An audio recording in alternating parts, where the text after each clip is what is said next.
Eto mga kapatid, may bagong paraan na ngayon para malaman kung totoong tao ba ang katransaksyon mo online. Yan ang tinatawag na iris scanning. Kung paano yan alamin sa Frontline Report ni Faith Del Mundo. Hindi ito sinihan, wala ring anumang binibenta. Pero pinipilahan ang bahaging ito ng isang mall sa San Juan City. May libre kasing paskan dito ng mata ng tao. Gamit ang kamera ng orb, ini-scan ng iris o yung may kulay na bahagi ng mata. Para saan ba ito? Ayon sa kumpanyang World, ang iris scanning ay makatutulong para malaman kung totoong tao ang katransaksyon mo online. Lalo ngayon, laganap ang artificial intelligence o AI at mga deepfake. It's designed to help you solve for scams and deepfakes online. So it allows you to create an anonymous digital passport that you can use kind of like an advanced CAPTCHA, and it's meant to help humans navigate an AI world.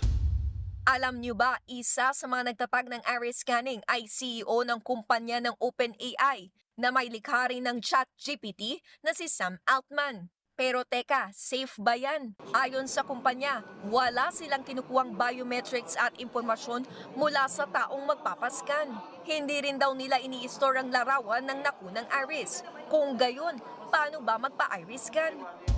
Maaaring magparehistro ang edad 18 pataas. Ang kailangan lamang gawin ay mag-download ng application at magpabook ng appointment.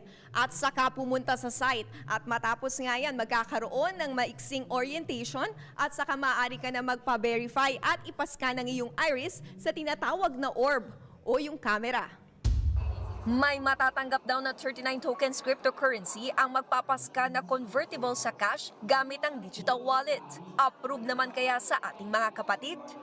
Para rin po mas secure po yung identity ko po as a person po. Marami rin pong mga scammer po. Sabi po may World ID.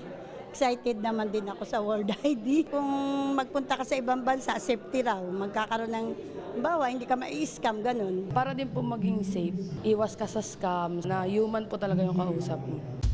Ayon naman sa Department of Information Communication and Technology o DICT, kung walang nilalabag sa data privacy ang iris scanning, makakatulong pa nga raw ito sa pagsugpo sa mga online scam.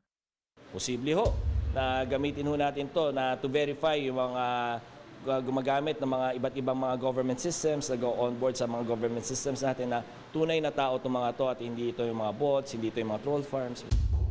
Nagbabalita mula sa Frontline, Faith Del Mundo, News 5. Mga kapatid, Cheryl Cosim po, huwag maging huli at maging una sa lahat sa balitaan.